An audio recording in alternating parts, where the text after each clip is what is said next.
The things we do for love, the miles we tread, the silent bargains struck inside the head, the midnight drives on roads without a name, the quiet shouldering of another's shing, the things we do for love,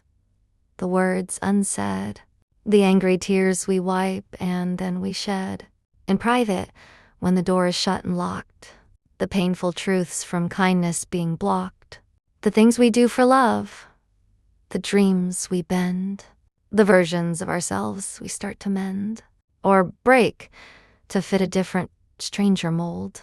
a story different than the one we told in younger days of what our lives would be, before we learned love's geography, the things we do for love, the fears we face, the step we take into an empty space, trusting the ground will rise to meet our feet, making the bitter taste of hope taste sweet. We build our monuments from fleeting hours, watering another's heart with all our powers, and in that quiet, fierce, and fragile care, we find a love beyond compare, and find, sometimes, that love beyond compare is but a mirror showing our own prayer, reflected back in someone else's eyes. A beautiful and necessary lie. The things we do for love, the silent pacts we sign in blood with unspoken contracts, expecting,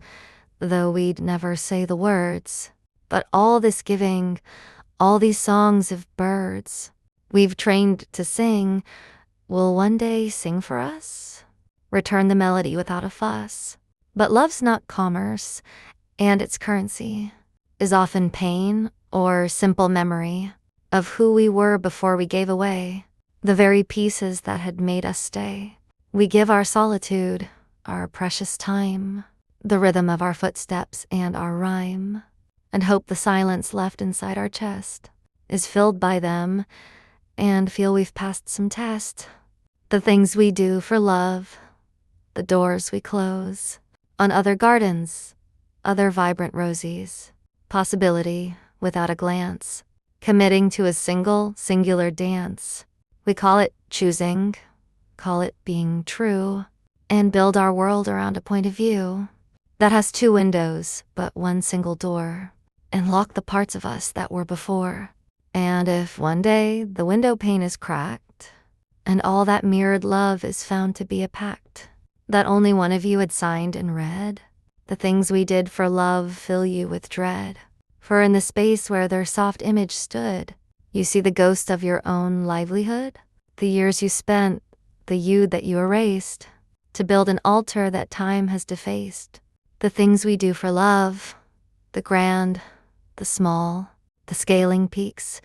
the learning not to fall, are just the prelude to the final act of learning what we did, in fact, for love. Was it for them, or was it all along to prove to ourselves that we could be so strong, so giving, so devoted, and so pure, that love at last would make our lives secure?